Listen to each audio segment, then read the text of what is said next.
Hello and welcome all. This is learning locus और प्रस्तुत है कॉमन एरर्स का लेक्चर। देखिए सेंटेंस हमारे समक्ष है। Because Meera is rude therefore she is punished. Because Meera is rude therefore she is punished. यहाँ पे सेंटेंस में आप देख रहे हैं बिकॉज भी है और देयरफॉर भी है। एक सेंटेंस में जो रूल हम पढ़ेंगे, एक सेंटेंस में या तो बिकॉज होता है या देयरफॉर होता है। बिकॉज का हिंदी पता है क्योंकि, और देयरफॉर का इसलिए।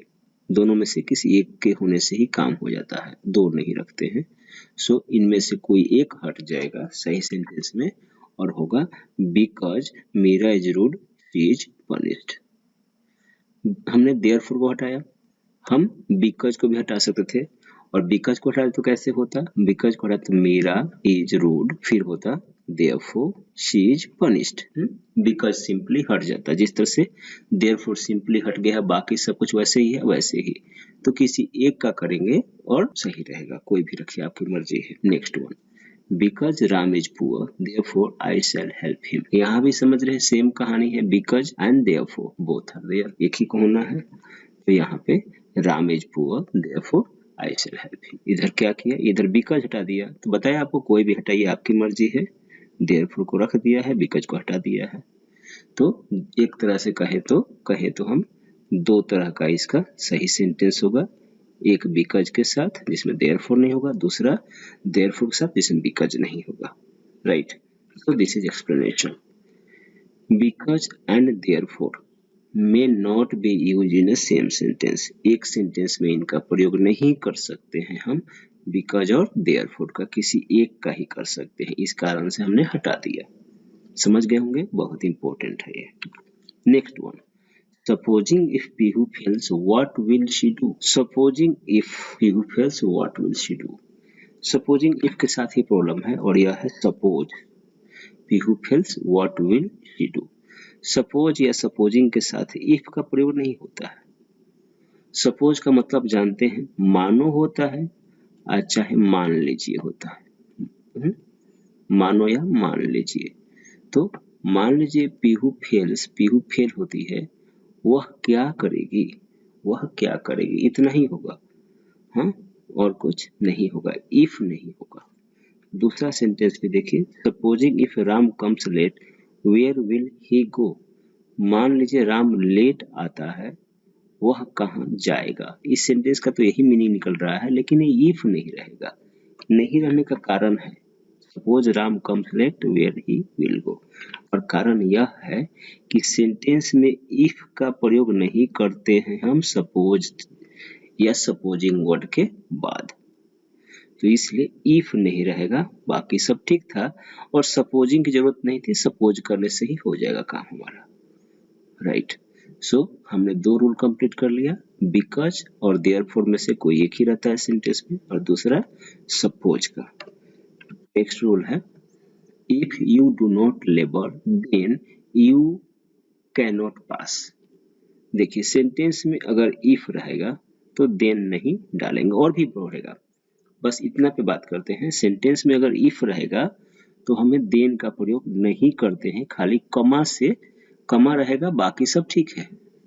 कैसे होगा, ऐसे, if you do not labour हो गया, if you do not labour सही है, देन हटा दिया, कमा रहेगा, यू कैन नॉट पास, ऐसे यहाँ तक कर दिया हमने। लेकिन देखिए ये जो यू कैन नॉट पास ये है प्रिंसिपल क्लॉज, और if you do not labour यह है सबऑर्डिनेट क्लॉज।